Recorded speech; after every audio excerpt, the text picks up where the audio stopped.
This one's going to be a little bit longer than the last two. Well, I'll say a little bit. It's probably going to be double the length. This fight is highly interesting, not necessarily in the outcome, but in the reasons why the outcome happened. Cheeto's style is a little bit unique because he does often put on pressure, but he likes to stand at range. So he's one of the rare examples where it's hard to classify him as either a hunter or a sniper. Usually people want to close distance and work more mid-range or inside, or usually people want to stay on the outside. Cheeto closes distance, but he closes distance only up to a certain point. Then you have Sean, one of the most gifted and intelligent strikers in the UFC. A great example of a sniper is Sean, and a counterpuncher, great counterpuncher too. He's also a hybrid sniper, which means depending on the fight, he can either pick you apart and just piece you up to win a decision, or he could lower his output and try to set you up for one big knockout shot. So he can be one shot or he can pick you apart. A lot of times, like in this fight, he's doing a good mix of both, which we will take a look at. But what also has a good mix of both is the like button and the notification bell. They both help spread the science. How about you hit both for me? Let's get into it. One of the things that stands out in this fight is not just the beatdown, but Cheeto's low output and an unwillingness to be more aggressive with his feet and his offense. That's what allowed him to get annihilated and dominated in this fight. But let's talk about why. Immediately you see Sean playing with hands, a little tap on the hand, and he's staying at range. He kind of like invades the space a little bit, but he stays at range, and he has that lead hand out, kind of threatening Cheeto. And then here we go.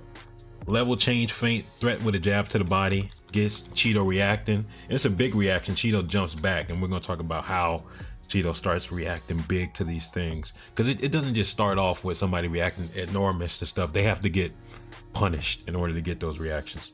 Sean just switched stances right here, and what you're about to see is subtle signs of an extremely high level fighter. When I'm watching a fighter for the first time and I see small stuff, that lets me know a lot about them. So with Sean and with a lot of fighters at the highest level in terms of IQ and skill, it's usually the subtle things that differentiate them from a really good fighter, a great fighter from a really good fighter. With Sean, he goes into this high guard, boom. Now watch what Cheeto does. He's gonna start coming forward just a little bit. Sean just pulls him forward just by giving him a little bit of a stationary target. And once Cheeto starts coming forward, boom, times him immediately. So simple little small traps for even small shots like that. That's the type of stuff you can look at and be like, there's a lot of thinking going on. Let's look at the contrast of offense and defense from both men. So Cheeto's gonna come through, try and land a big shot, kind of grazes Sean, maybe gets through the guard a little bit. Then he tries to follow up with another shot, kind of misses. And he's stepping with it, he misses that shot. He's stepping with these shots. Oh, if you notice, every single one of those shots have bad intentions.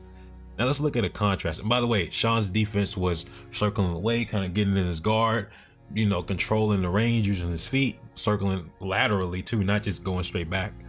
Let's look at the difference in defense and offense. So when Sean goes on offense, a little bit of a tiny feint. If you notice, almost everything Sean throws with bad intentions has something else before it, some sort of misdirection. So Sean does a little bit of a feint. Cheeto's guard goes out, straight goes up the middle.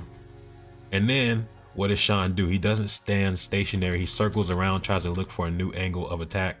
And Cheeto's defense was exploited and taken advantage of, in contrast to Sean's defense, where Sean got out of there. He didn't give Cheeto the opportunity to exploit him. Now let's go back to round two. Notice Cheeto is starting to inch forward just ever so slightly, and you can see when he's getting closer, he's starting to hand fight at range. A little bit of hand fighting, and then the hand fighting gets a little bit more aggressive, but then Sean gets underneath that hand, step in, jab to the body, feint, and look at Cheeto's reactions. Reactions to feints are very important, especially if you have a cerebral fighter throwing the feints, because those reactions are going to get taken advantage of later on. But more importantly, it also backs Cheeto up. The range is now perfectly where Sean wants it to be. Now there's no hand fighting at all. Look at the distance that was created between them just based off that one feint. And now that he's at a further range, Sean can mix up and throw crazy stuff. Part of Sean's game is that unpredictability, kind of like MVP, but in a very different way. But Sean, once he has you at that range, he can throw some stuff at you that you're completely not expecting. Not just a great block, catches it on the elbow, then gets control of the leg, scoops it out, but he's going to use his feet to get around the outside of potential offense, the outside shoulder of Chito Vera, potential offense. And as he does that, he's going to spin into a body kick that misses, but it's just a great idea, and I would say great execution, even though it didn't land.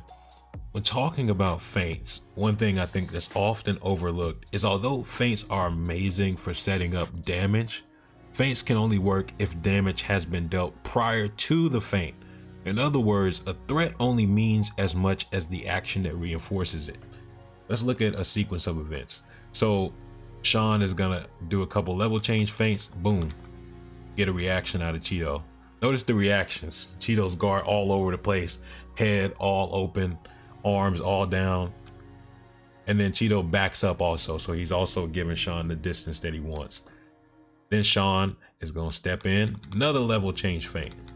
This time Chito doesn't react as much, but Sean does close the distance subtly. He does close the he did close the distance. And then Chito throws out a kick to the leg, trying to back him up. He said, get out of here. He doesn't want him invading his space, because Sean was slightly invaded. And then Chito switches stances. And now that he switches stances, that lead right arm isn't there to like blockade Sean's entry. So all those level change feints from before open up that actual body attack. Now they're reset, they're back at range. Chito tries to answer. Look at what Chito's throwing. He's throwing a knee. Why was he throwing a knee? Well, because he just had a level change feint and a level change feint, and then an attack off the level change feint. So since Sean is ducking low, Chito's like, okay, I'm gonna counter that. I'm gonna deal with any potential offense that's gonna come from down there. And then Chito tries to catch him on the exit too. Now Chito switch stances again, so the hand fighting begins once more. And Sean does a little bit of a feint, but it's not really too much. It doesn't get a reaction. Sean is, if you notice, Sean's walking forward a little bit. He's looking for something. And Chito tries to stop that forward momentum of Sean. So this is kind of like that sniper dynamic of both of them trying to, they're both at range, but they're both kind of trying to control what happens at range. So when Sean is approaching Chito, Chito's trying to back him up, keep him off. And Chito's trying to keep him from invading that space. Sean throws a kick to the body. Doesn't land too great, but it's there. And then now Chito is the one coming forward. As soon as Chito starts coming forward, boom, leg, times his forward momentum. And then Chito's gonna reset. And then as he's approaching, level change. He gets low again. Look at Chito's guard, opens up the middle, cross. So level change feint, jab to the body. They reset, kick, level change feint, cross up the middle. So all of that feint was built on the foundation of actual things, but then those actual things only work because of the feint. Part of what determines who wins between two snipers or two long-range fighters is who controls the reaction of his opponent, who gives bigger reactions, who is more controlled by feints, basically. Sean doesn't have to do much to get big reactions out of Chito. If you look, Chito's all over the place and he's backing up, which is exactly what Sean wants. And psychologically, that means Chito has a lot of guessing going on in his head. Chito is constantly in a state of confusion. Maybe not massive confusion, but he's not comfortable. He can't get set. And when he does get set, those feints that didn't mean anything before turn into crosses. They turn into jabs. They turn into spinning heel kicks. They turn into spinning side kicks. They turn into body or leg or head kicks. The feint that was a jab entry earlier, watch what it turns into. Boom, slaps, probes, and then all of a sudden, boom, cross. So all the stuff that means nothing is layering actual offense. And so it's for the opponent, it can freeze them up. And so when we ask the question, why isn't this fighter opening up, or why isn't he responding? It's because he's confused. In this fight, one sniper is wearing a ghillie suit, Sean O'Malley. The other sniper is just standing out in the middle of the field trying to take shots, Chito Vera. Great snipers are great deceivers. That's what I meant to talk about with this example too. Great snipers also know that it's not enough to take the shot. It has to be set up. The shot has to be calculated. Sean rarely just throws single shots. There's either a feint with it, or there's probes, there's slaps, there's guard manipulation, there's angle changes. He's not just throwing strikes. Everything has a build-up. Everything has a calculated setup. This is quite literally true for real life snipers out in war, where they have to mathematically adjust for angles and wind and distance and elevation, so on and so forth. Snipers in striking have to adjust for distance. They have to anticipate guard positioning. They have to guess head movement trajectories. They have to set it up with feints. And so what Sean does here is he positions Cheeto where he wants him. Slap, slap, manipulating that guard, widening around the guard, and he comes around on the side. So he comes around at an angle to land around the opening or near Cheeto's ear.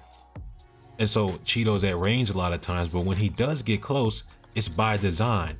Sean stepping in with him to time him with a jab, and then look at Sean just barely getting off. When you step inside in a close stance fight, you get inside of their lead hand. So that's a great move by Sean. That's just boxing stuff too. I'll keep this combat analogy and military sniper analogy going because it works perfectly with what a lot of this fight demonstrates. Another thing snipers in real combat do, real combat meaning wars, once they take their shot or they take a couple of shots, they have to leave that position because now that position is compromised. Similarly, a great sniper like Sean knows he can't just stay in the same position after he throws a shot because there's going to be an answer back. So what he does is he throws his shot. Well, he throws that shot firstly, but he's at range. So he throws this cross. Notice what he's doing while he's throwing the cross. He's moving. He's circling away from the position he was just in. And then as he circles away, he also opens up a new opportunity at a new angle. And so that does two things. Defensively, it makes him a lot more protected from, responses that Cheeto's going to give him offensively, because it's a lot easier to hit a stationary target than it is to hit a moving one. And he was moving, so it's harder to hit him. But offensively, it opens up new opportunities like the shot that he lands right there. Now, one final thing we'll look at is the biggest shot in the fight, the shot that everyone remembers. And as we go frame by frame, what I want you to do is do a thought experiment. Put yourself in Cheeto's shoes. So when you see Sean move right here, this first movement of his body, boom, hands go out and he kind of he braces, and it looks like it could be a kick. It could possibly be a cross, because a lot of time he kind of throws crosses from that position. It looks like it could be a lot of different things. And if you're Cheeto, he had to deal with a million feints. He had to deal with a dozen different shots, 3 different spinning shots, some roundhouses to the head, some roundhouses to the body, some roundhouses to the leg, crosses from different angles, uppercuts, jabs. He had hooks. He had to deal with so many different shots, and a million different feints and a million different angles. He's super reactionary because he can't be anticipatory. He can't anticipate. So he's reliant on reactions because anticipating one option out of a million is extremely difficult and overwhelming. So if you put yourself in the shoes of Cheeto and you see Sean do that first move where his arm is kind of back and he kind of lowers his body a little bit, there's so much stuff happening all at once. He's probably looking at the hands and shoulders. And so you see Cheeto had his arm extended. He's going to try and pull it back. And you see Cheeto slowly start ducking, probably because he's expecting a shot to come over top, either a head kick or a cross or whatever. He's trying to get underneath whatever it is because he's been hit with so much stuff. He's like, let me just get underneath it. So that allows Sean to blast a knee into his chin, which is one of the hardest shots in the fight. And Cheeto's chin is, oof. So in this moment, you see a culmination from all the feints from Sean, all the strikes, that confusion I was talking about. When you turn a fight into a guessing game for your opponent, you increase the likelihood that they will make the wrong guess at the wrong time and that you will make the right one. Because if someone is reacting, then that person is more predictable. And if you're predictable, then you can be timed. If you can be timed, then you can be blasted with the knee, like how Cheeto just was. That is all, fight scientists. I better see them likes go up though, because I think this is a very fun breakdown, and hopefully it was informative for you. But tell me what you think of this fight in general, but then also tell me what you think of Sean O'Malley's style. This has been a style study. Snipers. Immortality Serum out.